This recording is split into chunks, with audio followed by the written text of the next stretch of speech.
In front of me is CUBOT King Kong X, and today I would like to show you how you can add audio or video file to text message. Begin by launching messages and selecting or creating a chat. Then use this icon of a plus at the bottom left corner, and to add an audio file, select Files. Then look for your file by hitting Audio at the top, choosing one of those apps, or selecting those three lines at the top left corner to pick one of those sources. Either way, after finding it, just hold it and tap on Select at the top right corner to attach it. To add a video window, select Gallery and click on your video here, or tap on Folders, look for it, and click on it over here.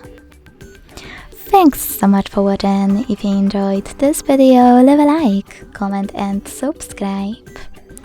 Bye!